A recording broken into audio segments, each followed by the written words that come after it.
తెలంగాణ రాష్ట్ర ప్రభుత్వం సీఎం రేవంత్ రెడ్డి గారైతే ముఖ్య నిర్ణయం అయితే తీసుకున్నారు. ఆసరా మరియు చేయూత పింఛన్లపైన కీలక అప్డేట్ అనేది రిలీజ్ అవ్వడం అయితే జరిగింది. సో దీనికి సంబంధించిన అప్డేట్ అనేది వీడియోలోకి వెళ్ళి అయితే తెలుసుకుందాం.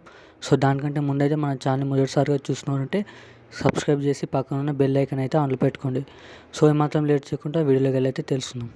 సో తెలంగాణ రాష్ట్ర వ్యాప్తంగా సంక్రాంతికి ఇచ్చే కానుకగా ఆసరా మరియు చేయూత పింఛన్లకు సంబంధించిన ఈ కొత్త పెన్షన్లు అనేవి పెంపు చేస్తూ మనకైతే 2500, 2016 రూపాయలు మరియు 4016 రూపాయలు మరియు 6016 రూపాయలు ఇతరుల వివిధ రకాల పింఛన్లకు సంబంధించిన వికలాంగులకు, ఒంటరి మహిళలకు, ఇతర పింఛన్ సంబంధించిన వీరికి అనేది కొత్త పింఛన్లు పెంచుతూ ఉత్తర్వులు జారీ అయితే చేయడం అయితే జరిగింది. కానీ ఈ డబ్బులు అనేది సంక్రాంతి కానుకగా అయితే విడుదల చేస్తామని అన్నారు.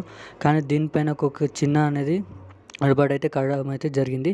అదేంటంటే ఈ పింఛన్లు అనేవి యథావిధిగా జనవరి నెల ఆఖరిలోనైతే ఈ పింఛన్లు అనేవి బ్యాంక్ ఖాతాల ద్వారా పింఛని జనవరి లాస్ట్ ఎండింగ్లోనైతే ఈ పింఛన్లు అనేవి వేయడం అయితే జరుగుతుంది.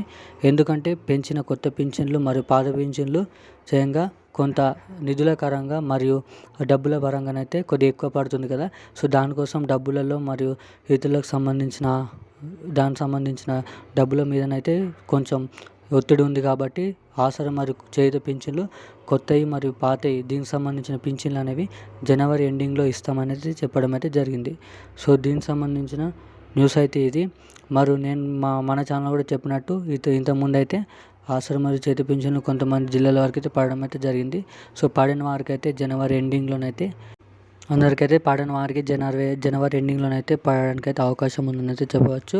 సో దీనికి సంబంధించిన అప్డేట్ అయితే ఇది.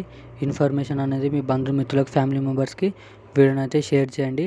వీడియో నచ్చినట్టయితే చిన్న లైక్ చేసి సబ్స్క్రైబ్ అయితే చేసుకోండి. Thank you guys.